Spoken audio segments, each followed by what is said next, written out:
Actually जों बाव दिनै पार्किजुलि ओनसोलनि खाथि खाला थानाय गामिया दिनै ज' जादों। बे बिसयखौ लानानै जों एसे गोथौयै साननांगौ गोनां जादों आरो जोङो सानलायदों। आरो जेनोखि जोंनाव दा बर्थमान जोंनि बिटिआर हालामाव जे इउपिपिएल जिएसपि आरो बिजेपि सरकार सालायगासिनो दं, बे जोंनि नोजोराव बिराद मोजाङै दासिमबो सोलिगासिनो दं।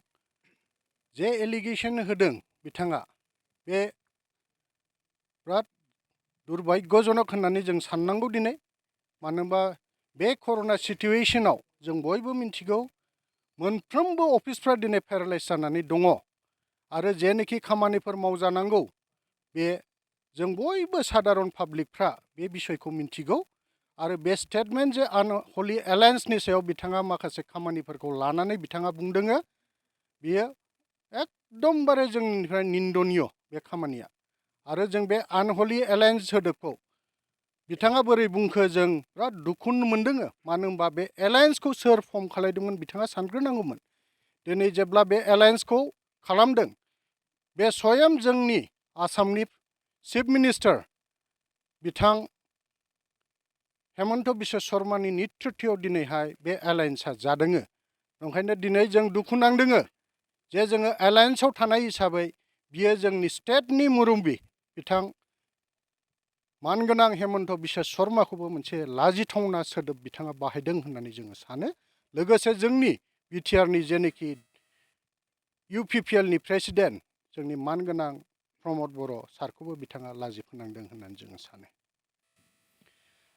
बिसेसकरि जोङो गुवार बिटिआवथ' नायला जोंनि जेनोखि मोननै बिसिडिसि जे पार्किजुलिजों नांजाबनाय 1 नम्बर पश्चिम कुमारिकाटा आरो 2 नम्बर पश्चिम कुमारिकाटा जे जोंनि बिथां इमानुएल मसाहारिनो नांजाबनाय एरिया बा गामिफोर, बेनि बिसयखौनो जों बुंनि। दिनै जोंनि बे मोननै बिसिडिसिनि चेयारमेनाबो बिजेपिनिफ्राय, नाथाय दिनैसिम जों इउपिपिएलआ एलिगेशन होआखै जे बिजेपिनि चेयारमेनफ्रा जोंनि इउपिपिएलनि मानसिफोरखौ नायफिनाखै होननानै। जोंसो दिनैहाय बे कुइसनखौ थिखांनांगौमोन।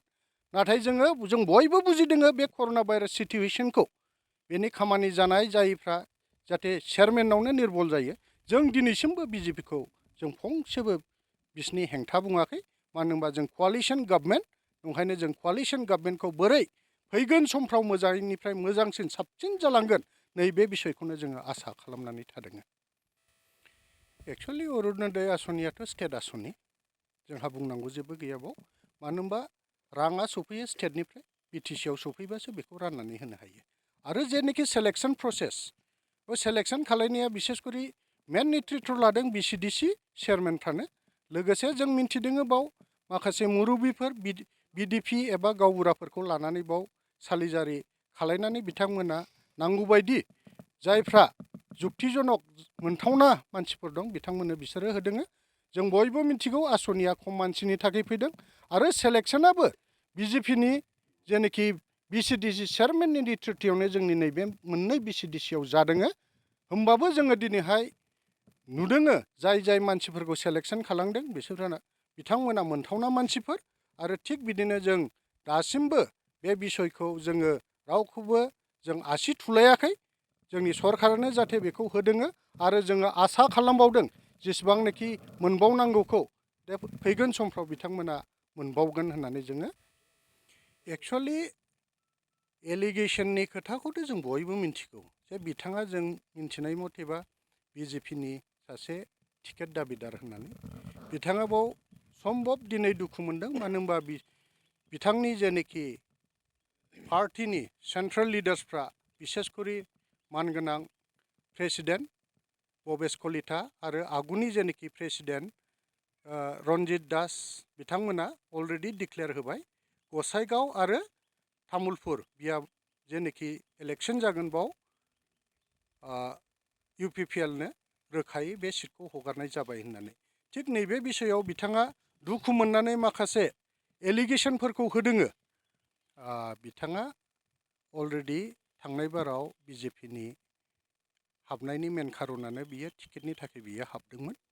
आरो थांनाय समफ्राव जेनोखि बिथाङा जुजिदोंमोन टिकेटनि थाखाय आरोबाव बाइ इलेक्सन जेबाव जोंना जोंनि रुंसारि जालांनाय जोंनि मानगोनां लेहराम बर' सारा जाहाथे जोंनि गेजेराव गैला जोंनाव बाव बाइ इलेक्सन जाफिनगोन ओंखायनो बिथाङा सम्भब बे टिकेटखौ मोननो थाखाय बियो सेस्टाखौ फुरा दमैयो सालायदों आरो बिथाङा जेनोखि एलिगेसनफोर होदों बेफोर जाबाय मेनलि गावनि टिकेट मोननायनि थाखाय होननानै जों सानो जाख्ल'नाय खोथाखौथ' जों बयबो मिन्थिगौ दिनैहाय 8 मासल' सरखार जानायाव फानानो बिसोर सफैखायाखै जे एसे एनै खामानि मावजादों बेखौथ' जों बयबो जोंनि नोजोराव नुदों बेफोरो मावफुंजादों नाथाय जोङो जाख्ल'नाय होननाय खोथाखौथ' गावनो बिसेस करि गावनि जे मानगोनां जोंनि हम मिनिस्टार अमित शाह बिथांनि जेनोखि लाइजाम लिरदों बावनो बिसेस करि जों रोखायै नुनो मोन्दों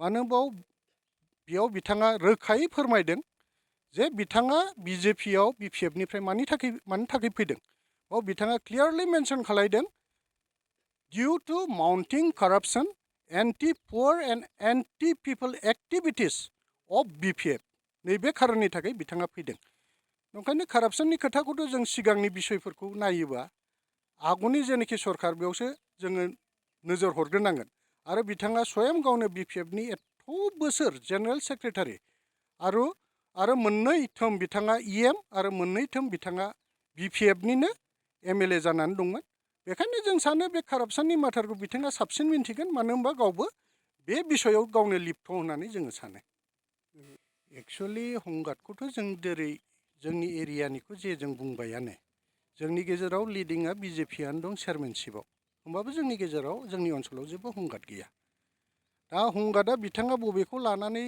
बुंदों जोंथ' बेखौ मिन्थिनो हाया मानो होनबा जों मिन्थिनाय मथेबा बिथाङा मेनलि टिकेटनि थाखाय मोनसे सेस्टा सालायदों गाव बोरै टिकेटखौ मोननो थाखाय नंखायनो बिथाङा इउपिपिएलखौ जेसेबां हायो बदनामखौ खालायनो नाजादों नंखाय जेनोखि खोथाफोरखौ बिथाङा बुंदों जोंनि मिन्थिनायाव बेफोर गासिबो नंखायजोब पियरलि बिथाङा गावनि टिकेट मोननायनि थाखाय बेफोरखौ लगायदों नंखायनो जों दासिमबो जेसेबांनाखि मिन्थिदों मोनफ्रोमबो बिथिङाव मोनफ्रोमबो ब्लकआव बिजेपि इउपिपिएलनि गेजेराव जयै मिटिं जिरायबाय थायो आरो माबाफोर बिसयफोर सानलायनांगौबा मिटिङाव जयै सानलायनानै मावफुंनायफोरखौ जों नुबोदों खोनाबोदों आरो सम सम बेफोर बिसयफोरखौ जोङो रोखायै मिन्थिदों जे दिनै बिजेपि ओमफ्राय इउपिपिएलआवनो गोरोबलायनाया दङ आरो मोनसे जेनोखि सुक्ति जादों बेखौ बिथाङा आनहलि होनदोंबाबो जोङो दिनै हलि एलायन्स होननानै जोङो सानदों मानो होनबा जोंनि गेजेराव दासिमबो मोजाङै गोरोबलायनायखौ जोङो नुनो मोन्दों आरो जों जेनोखि जोंनि ओनसोलनिफ्राय मिन्थिनो मोन्दों जोंहा गोबां खामानिफोर सफैगासिनो दं आरो दासिम जोङो तामुलपुर डिस्ट्रिक्ट हिसाबै जोंनि ओनसोलाव जेनोखि डिक्लेरेसन मोनबाय आरो माखासे खामानिया मावजाजेनबाय लोगोसे जोंना फाग्लादिया दालांनि जेनोखि एसेम्ब्लियाव पास जानांगौ बेबो जाबाय लोगोसे जोंनि medical college and cancer hospital तामुलपुराव बेखौबो जोङो मोननो हाबाय आरो थाबैनो जोङो भेटेनारि कलेज जे जोंनि बगाजुलि एरियायाव मोनसे फसंथान जागोन बेखौबो जोङो मिन्थिनो मोन्दों लोगोसे जों जेराव दा गसंनानै दं बे गसंनाय जायगायावबो थाबैनो जोंना रुरुबान प्रजेक्टनि आन्दाराव माखासे फिगारि प्रजेक्टआ जागासिनो दं आरो बियो थाबैनो जागोन होननानै जों मोन्दों दा बेफोरबायदि बिसयखौ नायोबाथ' बेफोर जेनोखि एलिगेसन होदों बेफोर गासिबो नंखायजोब इमानुएल जुदि बिजेपि दोलोनिफ्राय बिजाथि मोनाब्ला बिथाङा निर्दलीय गसंगोन इउपिपिएल दोलोआ बिथांखौ गिदों नामा इउपिपिएल दोलोआथ' बे बिसयखौ गिनांगौ गैया मानो होनबा जों इमानुएल मोसाहारिया मा जों बयबो मिन्थिखागौ